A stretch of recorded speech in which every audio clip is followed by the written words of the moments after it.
गुरुर्विष्णु गुरुर्देवो महेश्वरः गुरुर्साक्षात् परब्रह्मः तस्मै श्री गुरुवे नमः। गुरुर्ब्रह्मा गुरुर्विष्णु गुरुर्देवो महेश्वरा गुरुर्साक्षात् परब्रह्म तस्मै श्री गुरुवे नमः।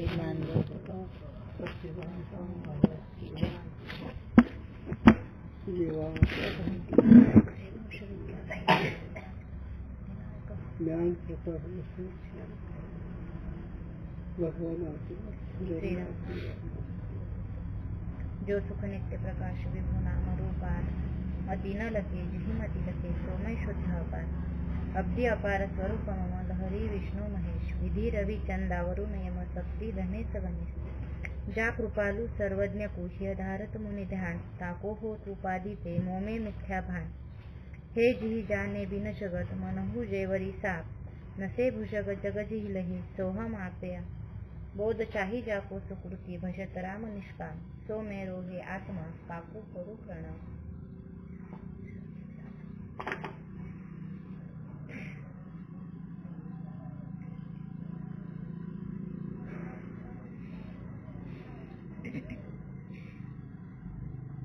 टीप चालू आहे कालची।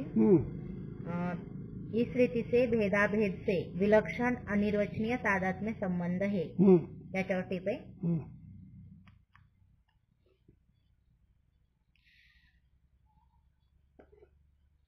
यहाँ कल्पित भेद सहित वास्तव अभेद का नाम तादात्म्य संबंध है और यहाँ भेद अभेद से विलक्षण तादात्म्य कहा है। एवढंच तुम्ही अधिक एवढंच कर कल्पित पद घातले झालं आणि ते सत्पद असतात आणि सत्पदामध्ये दोन विरुद्ध धर्म राहत नाहीत।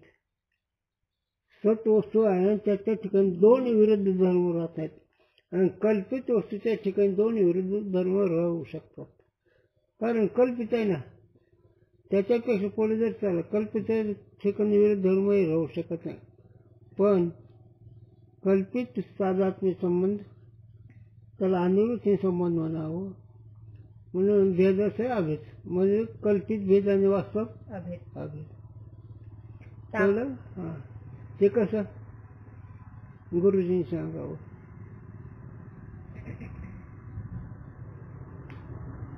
काय सांगू गुरुजींनी?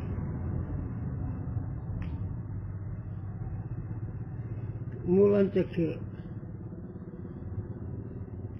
मंगलदायक करीची कुमारी काय खरी त्याची सोयरी खापरा चवून सोळीचे लेकरू काय काय आता इथं लहान मुलं काठीचे घोडे करून पळतात आता इथं कल्पित भेद वाचा आले आता वाचा आले कशाचा कल्पित कशाचा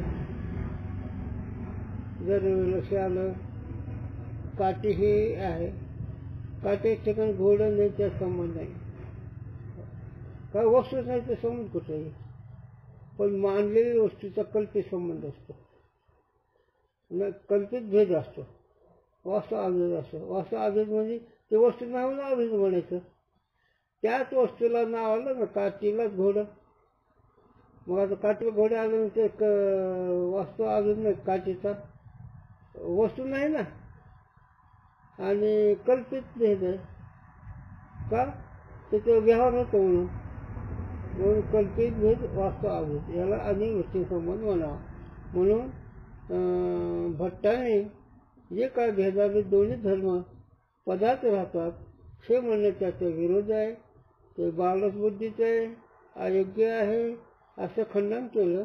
आता तुमच्या मताने शब्दाची शक्तीवरती कशी आहे याचा विचार करतात बरोबर है ना। भेद से विलक्षण कहने करी वास्तव भेद से रहित कहा आता भेदाने उलट म्हणायचा भेद धरेच ना, मग वास्तव भेद सांगितला. हा याते कल्पित भेदसहित जनाया. हा याते हा. कल्पित भेदसहित जनाया. म्हणून कल्पित भेद असतो ते वास्तव अभेद सांगितला. और हे काढतोच नाही. और हा. अभेद से विलक्षण कहने करी कल्पित अभेद से रहित कहा. याते वास्तव अभेद जनाया. कल्पित भेदावून रहित. हा म्हणून काय सांगितलं? वास्तव अभेद. वास्तव अभेद सांगतो. आणि वास्तव अभेद कशावर? सत्यसात अभेद आहे असं नाही. हा नाही, सत्य अभेद आहे पण त्याच्या दृष्टीच्या विरोधात बोललो आम्ही. कोणाच्या? भट्टाच्या. वाच पुन्हा तेच वाक्य वाच. अभेद से विलक्षण कहने करी अभेदावून विलक्षण सांगितलं नाही. कल्पित अभेद से रहित कहा. कल्पित अभेद आहे. कल्पित अभेद कसा असतो? रज्जू सर्पाचा. हा. याते वास्तव अभेद जनाया. म्हणून कल्पित भेदन वेगळा आहे. अभेद सत्य अभेद सांगितला. कुठे ते कसा सत्य अभेद सांगितला? पदशक्तीचा. त्याच्यावर विषय चालला आहे. पदामध्ये पदावून शक्ती वेगळी नाही म्हणून वास्तव अभेद आहे. पण कल्पित अभेद का सांगितला? कल्पित अभेदून वेगळं आहे ते. पदाच्या ठिकाणी पदाची शक्ती. वास्तव अभेद आहे आणि भेद तर नाहीच नाही. पदाच्या शक्तीच्या ठिकाणी पदाची शक्ती वेगळी नाही.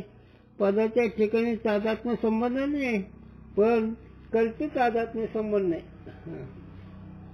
या इस रीति से सिद्धांत में कल्पित भेद सहित वास्तव अभेद तादात्म्य संबंध कहिए है. अशा रीतीनं सिद्धांतामध्ये वेदांत शास्त्रामध्ये कल्पित भेदाचं वास्तव अभेद सांगितला. कशाचं कल्पित भेदाचं वास्तव अभेद? कशाचं? पद आणि शक्ती. पदाच्या शक्तीचं थोडक्यात. याही को अनिर्वचनीय तादात्म्य संबंध कहे है. त्याला अनिर्वचनीय तादात्म्य संबंध आहे म्हणायचं. कारण अनिर्वचनीय संबंध कसा असतो आहे का नाही? सत्य म्हणता येत नाही, असत्य म्हणता येत नाही. स्वतः स्वतः विलक्षण, त्याला अनिर्वचनीय संबंध म्हणायचा. मग जगाचा आणि आत्म्याचा, मनाचा आणि द्रष्टाचा कोणता संबंध आहे?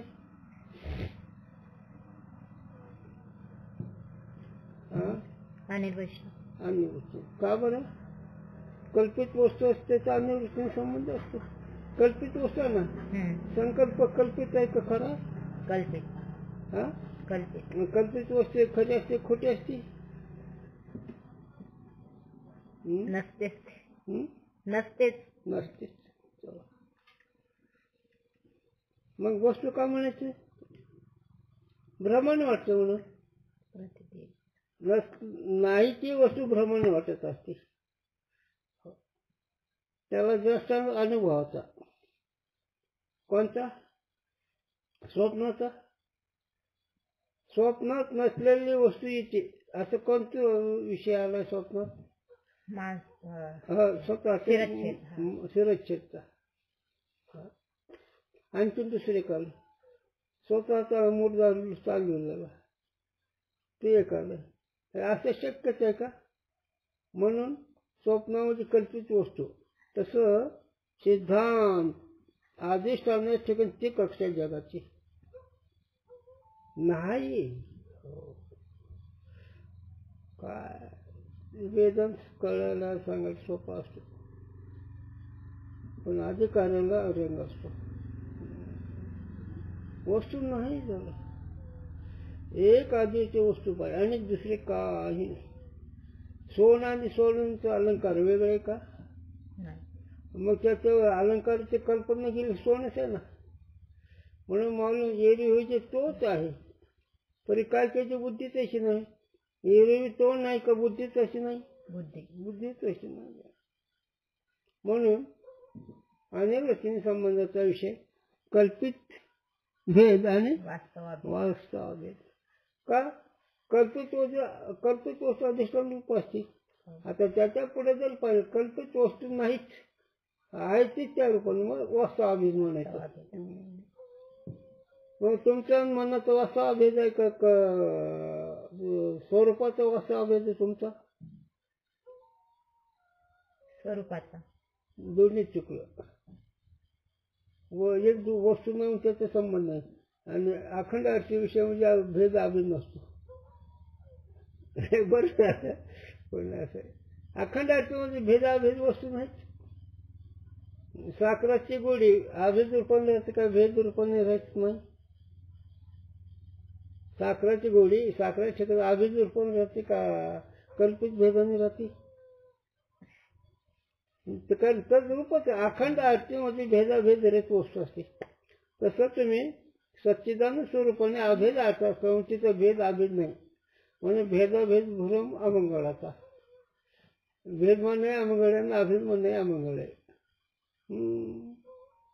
का त्रिपुटी राहायचं आहे ना, आश्रय विषय राहायचा आहे ना, मग त्याचा भेद अभेद विषय कशाला घेतो?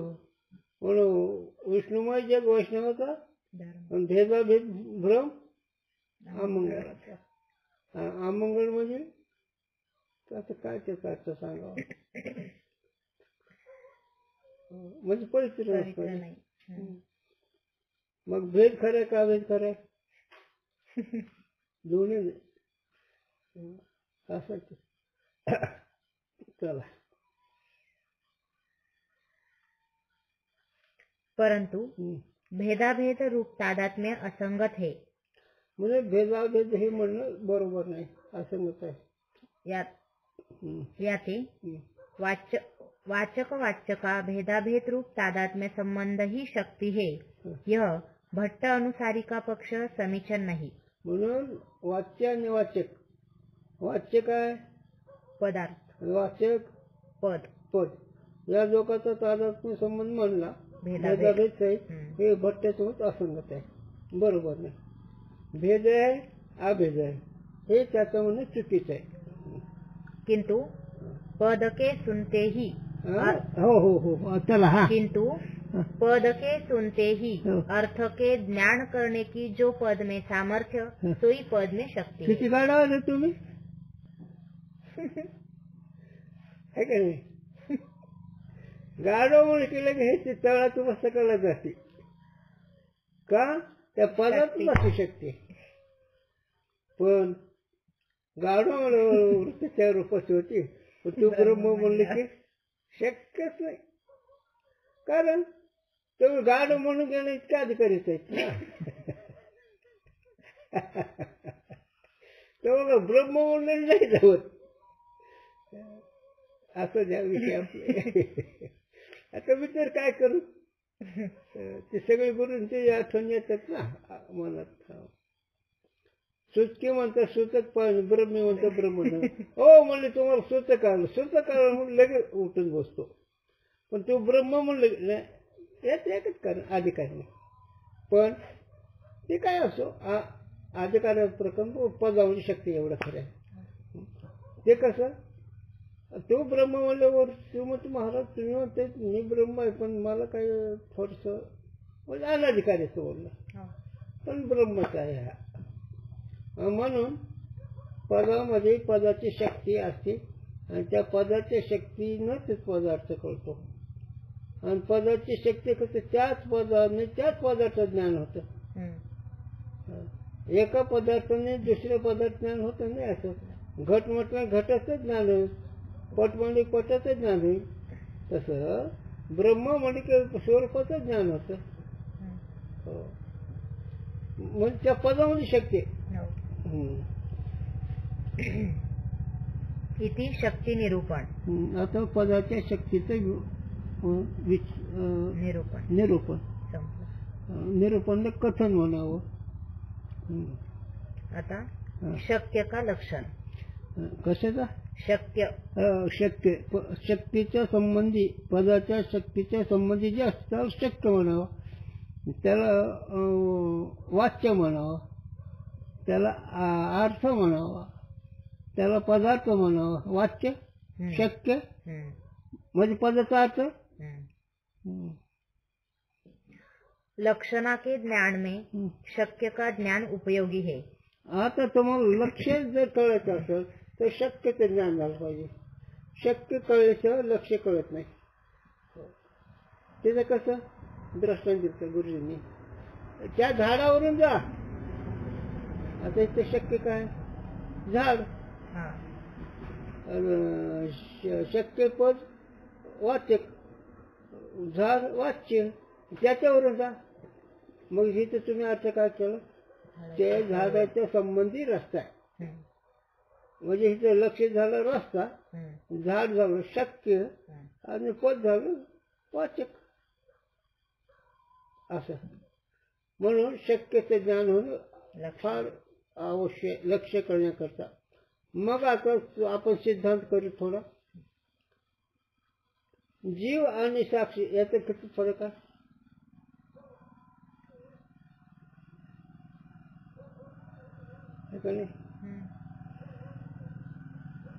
ओमचं वाच्याचा जीव आहे. लक्ष असतं साक्षी कुठं असतंय. पण जीवाचं स्वरूप झालं कळलं पाहिजे ना. मग आता जीवाचं स्वरूप आभासवादाच्या दृष्टीने कसं, औषधवादाच्या दृष्टीने कसं, बिंब प्रतिबिंबवादाच्या दृष्टीने कसं हे लक्ष आलं पाहिजे. बिंब प्रतिबिंबवादाच्या दृष्टीने कसं अंतःकरण मध्ये शुद्ध सत्वगुण अंतःकरण असल्यामुळे अधिष्ठान कुठं असतं चैतन्य प्रतिबिंब पडलं. प्रतिबिंब म्हणजे कसं दुसरं न वाटणं, ह्याला प्रतिबिंब म्हणावं. जसं आरशामध्ये मुखात काही फरक दिसतो का. फक्त उलटच दिसतंय. तुमचं तोंड पूर्वेला असलं तर पश्चिमेला दिसतं. पण मुखाच्या काही त्या आरशावर बदल पडला का म्हणून प्रतिबिंब त्याचाच प्रतिबिंब ते कुणा होतंय. असं जे काही दृष्टी एका मुलीचं काय ना सर्वनाथ मुली काहीतरी असं नाव छेदकवादी अंतकरून फक्त उपाधी त्यांनी परीक्षेने होतं तो जीव मंडळ सुरेश्वराचार्य सोबत औषधकवादी वाचक पश्चिमी सुरत आभासवादी विज्ञान स्वामीचं मत आहे. ते कसं अंतकरणामध्ये चैतन्याचा आभास वाटतो म्हणून त्याला आभास म्हणायचं. मग आता इथं दोन पदाचा शक्य काय.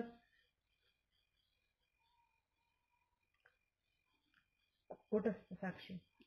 हा नित्य दोन पद शक्य काय जीव. आणि त्यात संबंधी कोण आहे. कुठं साक्षी. लक्ष कोण आहे. कुठं साक्षी. कुठं असतं. कुठं असं काय म्हणतो स्थिर आहे आणि विकार रहित आहे. आता हे झालं शब्द. आता अनुभव करा. आता हे शब्द झालं शब्द कळ पण अनुभव किती मनाची विकार असला तर अधिष्ठान बदलते का नाही. बरं किती मनाची विकार झालं तर कुठं स्वीकार आहे का नाही. म्हणून कुठं आचल असंग आहे. आचल म्हणजे चल नाही. का बरं किती उर्मिळालं तर ते जाणतो म्हणजे हालत नाही. हालत नाही आणि किती कहूर आलं तर ते जाणतो का नाही. जाणणारा हलतो का नाही. मग कहूर किती आहे का नाही. किती कहूर आहे. आता त्याचा विचार मला नाही सांगायचा की कहूर आल्यावर अधिष्ठान सुटत नाही तो अधिकारी आणि कावराबरोबर वाहत जातो तो अनधिकारी. हो मग तुकोबारांनी अनधिकाऱ्याचं सांगितलं चिंतन. तू का म्हणे ते गाढ होऊन घेते मना मागे जाव. कारण मनाचे उर्मे आहेत मनाचे विकार आहेत मनाचे कहूर आहेत. तुला त्याच्या जायची काय गरज आहे. बरं आता त्याच्यामध्ये तू जर गेलास जरा विस्तार करतो. तू जर गेलास जात नाही पण भ्रमाने वाटून तुला दुःख भोगावं लागलं. मग लाभ तोटा हो काय चिंतन वेगळे कोणाचं काय करावं. लाभ तोटा देह खरा का खोटा. मन खरंय का खोटे. कसं सांगा ना. खोटं. हा खोटं. तरी चुकलं. नाही म्हणत नाही. अनेक वस्तू म्हणायचं. खोट असून खरं वाटलं हे अनेक गोष्टी नाही. देह खरा का खोटा? तू बोलायचं भाषण बोलायचं. आधी देह काय खरा, देह संबंधी पसारा, बुजगावून चोरा म्हणून आम्ही रोचीने. हा देह कसा आहे? बुजगावून चोरा. चोराला बुजगावणं खरं वाटतंय, पण ते खरं आहे का? तसं देहाधिक जगत बुजगावणं पक्षात आहे. जीव बुजगाव नाही म्हणून कल्पित भेदून वाचतो. अभ्यास आदेशानुरूप असतो. म्हणून शक्य कळायला पाहिजे. विषय विहित आहे. मुळात विसरायचं नाही. विचारसागर ऐकणार नाही. कोणत्या मुद्द्यावर विषय चालला हे लक्षात ठेवायचं. एखाद्या मुद्द्यावर विचारलं तर सगळं व्हायला जाईल. मुद्दा जर लक्षात आला तर प्रक्रिया चालणार. पण चुकलं तर मुद्दा लक्षात आला ती चूक कळेल. जर मुद्दा लक्षात नाही आला तर चूक कळायची नाही.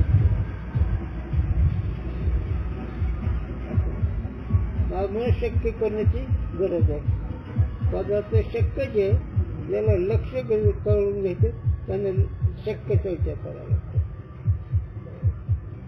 ते कसं गुरुजींनी कोणा सांगितलं? अहो तो ते गणपतरावचा वाडा काय, ते पिंपळाचं झाड आहे ना, ती त्यांचा वाडा. आता वाक्य कोणतं आहे? पिंपळाचं झाड. तिचं शक्य काय? झाड शक्य आहे, वाडा लक्ष असतं. हे जसं आहे तसं तू जीव नाही, तू साक्षी आहेस. म्हणून जीव ही शक्य झाला आणि शक्य संबंधित साक्षी लक्ष झाला. म्हणून लक्ष अर्थ कळायला शक्यची गरज आहे. शक्य चांगलं कळावं लागतं. मग शक्य कोण आहे? तुमचं जीव. जीव. तत्पदार्थ शक्य ईश्वर. ईश्वर. दोन्ही खोटे आहेत का खरे आहेत? मिथ्या. हा मिथ्या आणि वृत्ती. कशावरनं? नाथ महाराज म्हणतात म्हणून. नाथ महाराज ह्या जगाला अनिवृत्तीने सांगितलं. कल्पना विद्या अनिवृत्ती, माया उपाधी शिव अनिवृत्ती. काय माणसं या ईश्वराचं स्वरूप न कळल्यामुळे असे नागे उघडे नाचते.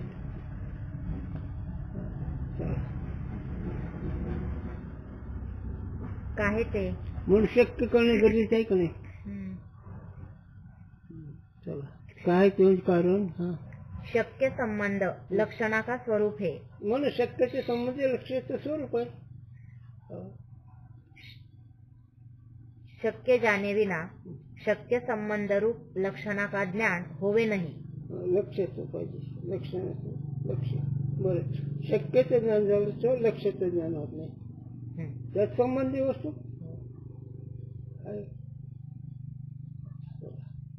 सांगितलं. असं उदाहरण सांगितलं.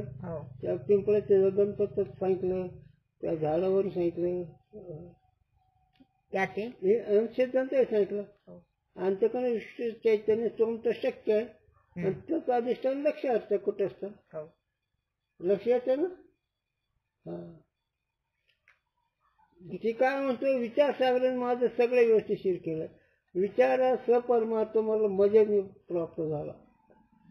किती लोक काय करते? 700. आमच्या 700 ऐकायला तयार नाही. तुम्हाला गरज नाही. चला याते शक्य का लक्षण कहे हे. म्हणून शक्यचं लक्षण सांगायचं. दोहा हे पद में जा अर्थ की सक्ती सक्के सो जानी. वाच्य अर्थ पुणे कहत ही वाचक पद ही पिछानी. टीका जा पद में जा अर्थ की शक्ति हुई ता पद का सो अर्थ शक्य जानी. और शक्य अर्थ को ही वाच्य अर्थ भी कहे है. हो आलं का नाही? सांगा एवढं. वाचलेला विषय सांगा, मराठीत करा. तुम्ही आता वाचलेला विषय मराठीत करा. ज्या पदामध्ये ज्या अर्थ करून देण्याची शक्ती असते तोच शक्य अर्थ असतो आणि त्यालाच वाच्य अर्थ असते. मग आता इथं तोमचं शक्य काय आहे? जीव. जीव. त्याचं लक्ष काय? कुटस्थ साक्षी. ह्या तोम पदाला काय म्हणावं? वाचक. पदाला वाचक. हा. आणि तोम पदाचा अर्थ कोणा जीव ते काय झालं? वाच्य. या दोन्ही तुम्ही वेगळे आहेत का एकच आहेत? वेगळे. जैसे अग्निपद में अंगार रूप अर्थ की शक्ति है, याते अग्निपद का अंगार शक्य अर्थ और वाच्य अर्थ कहिए है ना? विश्व त्याच्या ठिकाणी धाकते शक्य आहे की नाही? मग आता अंगार पद ते तुम्हाला अगोदर विश्वाचं ज्ञान करण्याचं आणि त्याच्यामध्ये शक्य हे आहे धाकता करण्याचं. कोळस तांबडा कोळसा ते अग्नी, त्याला काय म्हणून अंगार म्हणायचं. आणि त्या अंगाराच्या शक्ती संबंधी कोण आहे? उष्णता. दाहक. मग दाहकचा लक्षार्थ झाला का शक्यार्थ झाला? लक्षार्थ. अग्नी वाचक. तसं मग आता तुम्ही अंतःकरणाच्या ठिकाणी सामान्य ज्ञान आहे आणि विशेष ज्ञान आहे. सामान्य ज्ञानामध्ये विरोध नाही. एक कल्पित विशेष ज्ञान आहे ती जीव आहे. कल्पित विशेष अधिष्ठानची शक्य विशेष ज्ञान चिद आणि आनंद. तुम्हाला चिद आनंद कळायचा. सामान्य रूपाने तुम्ही आहेत. मी नाही असं कधी कोणाला वाटलं नाही. पण मी कोण आहे असं कोणाला कळलं? ज्याला मी आहे कोण त्याला लक्षार्थ कळला ते अधिकारी न ते एका शब्दात अधिकारी शक्यच काम होऊन जाते. पण अधिकारी प्रकरण म्हणून तू काय कर, तू बाबा तुमच्या वाचा तो जीव आहे, त्याचा लक्षार्थ साक्षी चैतन्य तो आहे. त्या साक्षी चैतन्याचं साक्षी चैतन्याशी अंतःकरण किंवा अद्वैत संबंध असल्यामुळे अद्वैत धर्म अंगावर वाटतात म्हणून तू जीव आहेस. अंतःकरण धर्म अंगावर वाटतात म्हणून जीव. अंतःकरण मी वाटतं म्हणून जीव. जीव आणि अंतःकरण मी नाही म्हणल्यावर साक्षी. किती लांब आहे ती साक्षी अंदाजा? म्हणजे अंतःकरण पण किती लांब आहे? नाही आम्हाला म्हणतो माऊली म्हणजे आमचे दूरला मुला केला गेवाय. मग आता दूर म्हणते माऊली. इकडे नाही चालायचं का इकडे तिकडे पळापळी. दूरला मुला केला गेवाय, हलू नाही चालू नाही तरी तर आपलं कळलं कसं चारी वाच्याचे पलीकडचं स्वरूपात म्हणून दूर आहे. आणि चारी वाचा कळत नाही म्हणून दूर आहे. जगत खरं वाटतं म्हणून दूर आहे. आणि तुझी तुला कळत नाही म्हणून दूर आहे. न कळणं म्हणजे दूर राहावंच की. आपलं मध्ये और वाच्य अर्थ का बोधक पद वाचक कहिए है. वाचार्थ बोधक पद वाचार्थ ज्ञान करून देणार पद त्याला वाचक म्हणावं. संपला विषय. विषय संपला. हेडिंग वाचा ना. लक्षार्थ और लक्षणा का सामान्य रूप. आता लक्षार्थ कसा म्हणा आणि त्याचं सामान्य लक्षण कसं आहे हे सांगायचं. सामान्य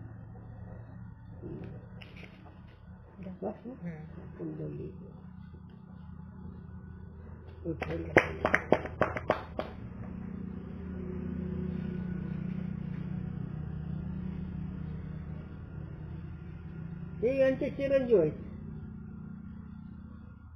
चिरंजीव काय झालं? चिरंजीव पदाचा शक्य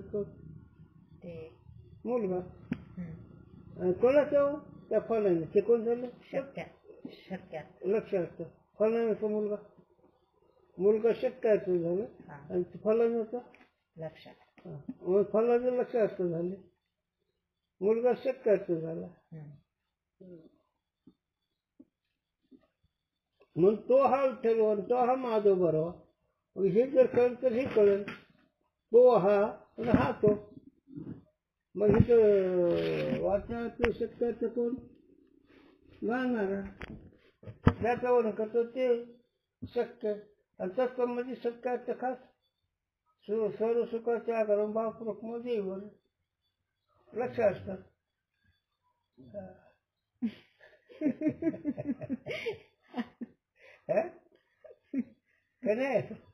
नाही नाही तिथं लक्षात वाचायचं नाहीच. कळण्याकरता काही केलं पण तो हा म्हणलं हाच तो मध्ये तो होतो परत चिंतन आले वाचायचं नाही लक्षाचं नाही.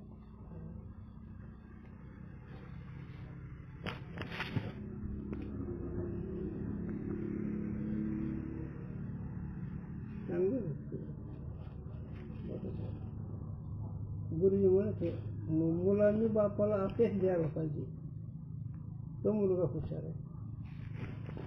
गुरु भाषा वेगळी पण अर्थ वेगळा असतो. मुलांनी बापाला अपेच द्यायचं तो मुलगा खरा. बाळ्या नापास होती 100% पाहिजे आता दिलंच नाही बापाला.